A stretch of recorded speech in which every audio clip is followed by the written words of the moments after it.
80 kilo નકલી પનીર અને 168 kilo શંકાસ્પદ માવો ઝડપાયો। બે સ્થળે એસઓજી અને પાલિકાના દરોડા, લોકોના સ્વાસ્થ્ય સાથે ચેડા કરનાર સામે લાલાંગ। સુરત એસઓજીને મળેલી ચોક્કસ બાતમીના આધારે પોલીસની ટીમે સુરત મહાનગરપાલિકાના ફૂડ એન્ડ સેફ્ટી વિભાગના અધિકારી જીએમ દેસાઈ અને ટીએસ પટેલને સાથે રાખીને ઉધના વિસ્તારમાં વોચ ગોઠવી હતી। ઉધના ગામ પટેલ કોલોનીમાં આવેલી જ્યોતિનગર સોસાયટીમાં શ્રીજી પ્રોવિઝન સ્ટોરમાં તપાસ હાથ ધરવામાં આવી હતી। એસઓજી સ્ટાફે ઉધનાની શ્રીજી પ્રોવિઝન સ્ટોરમાંથી ₹24,900ની કિંમતનું 80 કિલો શંકાસ્પદ પનીર અને મગોબમાં એક ફ્લેટમાંથી ₹34,953ની કિંમતનું 168 કિલો મીઠાઈ બનાવવાનો માવો જપ્ત કર્યો છે। દુકાનમાંથી 70 કિલો મલાઈ પનીર અને 10 કિલો એનાલોગ પનીર મળી આવ્યું હતું, જે હલકી કક્ષાના દૂધ અને પામોલીન તેલમાંથી બનાવવામાં આવ્યું હોવાનું સામે આવ્યું છે। એસઓજીએ પ્રોવિઝન સ્ટોરના માલિક નવલ કિશોર મોતીરામ ગર્ગને ઝડપી પાડ્યા હતા।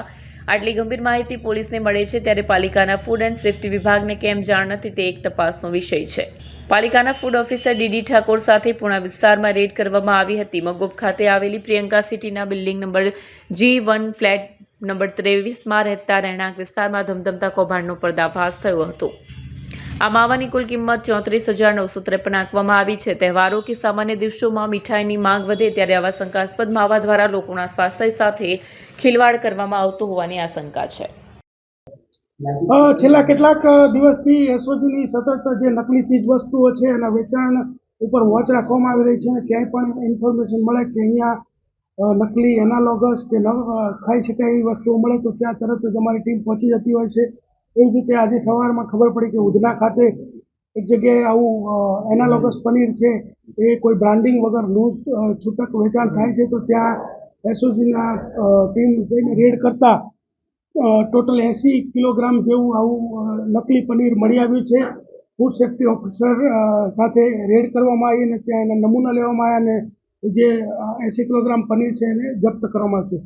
તદુપરાંત બીજી એક ટીમ જે છે તે પૂણા મગોબ પ્રિયંકા સિટી છે ત્યાં રોડ ઉપર એક રાજસ્થાનથી માવો આવતો હતો, તેને શંકાસ્પદની માહિતી હતી, તેને ચેક કરતા એને જાતે સ્વીકારેલું કે આ જે છે ભેળસેળયુક્ત માવો છે। એનો પણ ફૂડ સેફ્ટી ઓફિસરને બોલાવી અને એને નમૂના લેવામાં આવ્યા અને ટોટલ જે છે એ માવો 200 કિલોગ્રામ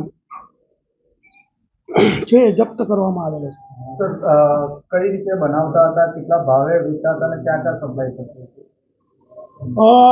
અત્યારે જે અમને માહિતી મળી છે એ મુજબ આ જે પનીર છે એ અલગ અલગ જગ્યાએ લૂઝ વેચાણ કરતા હતા અને માવો જે છે વિવિધ જે દુકાનો સ્વીટ માર્ટ છે એની અંદર અને ડેરીમાં આ લોકો આપતા હતા, પરંતુ ડિટેલમાં જે એની છે એની જ્યારે રિપોર્ટ આવશે અને જ્યારે ગુનો દાખલ કરશું ત્યારે વધારે જે તપાસ કરશું એની અંદર મળી આવશે। માવા અને પનીર કઈ રીતે બનાવવામાં આવશે? પનીર જે છે મોટે ભાગે પામ ઓઇલ ની અંદર થોડો ઘણો દૂધનો પાવડર મિક્સ કરી અને ત્યારબાદ એને ગ્લેશિયલ એસિટિક એસિડથી ફાડી અને આ લોકો બનાવતા હોય છે અને બીજું અલગ અલગ રીતે પણ પનીર બનાવતા હોય છે, પરંતુ પનીર માટે એક જોગવાઈ છે FSSAIની કે જો તમે દૂધનું પનીર હોય તો એની ઉપર મિલ્ક પનીર લખવું પડે અને જો બીજું કોઈ માની લો કે પામ ઓઇલથી બનાવ્યું હોય કે અન્ય રીતે બનાવ્યું હોય તો એના ઉપર નોન ડેરી પ્રોડક્ટ અને એવું લખવું પડે અને એને પનીર તરીકે લખી શકાતું નથી। શું ભાવે વેચાણ કરતું? પનીર છે 200 રૂપિયાના આજુબાજુ આ લોકો વેચાણ કરતા હતા। ખરેખર રિયલ પનીર જે છે એ જો તમે બનાવો તો 500 રૂપિયા માં તમે વેચાણ કરી શકો, કારણ કે એની કોસ્ટ જ એટલી આવે છે। ખરાબ મુદ્દામાલ પણ મળી આવે છે? હા, જે કોઈ મુદ્દામાલ મળી આવે તમામ સીઝ કરવામાં આવ્યું છે અને નમૂના લેવામાં આવે છે અને નમૂના માંથી જ્યારે પણ એનું રિઝલ્ટ મળશે ત્યારે તાત્કાલિક કાયદેસરની કાર્યવાહી કરવામાં આવશે। રાજસ્થાનમાંથી ક્યાંથી આવેલું હતું, કોણ ક્યાં મોકલવામાં આવ્યું? એ અત્યારે સીઝની પ્રક્રિયા ચાલુ છે અને એની તપાસ પણ અમારી ચાલુ છે, એ તમને બાદમાં જાણ કરીશ। પનીર અને માવાનો રિયલ ભાવ શું અને આ લોકો કયા ભાવે વેચતા? માવો જે છે આ લોકો 200 રૂપિયાના કિલોગ્રામના ભાવ વેચતા હતા, એનો રિયલ ભાવ તો 400 રૂપિયા આજુબાજુ હોય છે અને જે પનીર છે એનો રિયલ ભાવ 450 થી વધારે હોય છે અને આ લોકો 200 રૂપિયામાં વેચી રહ્યા છે।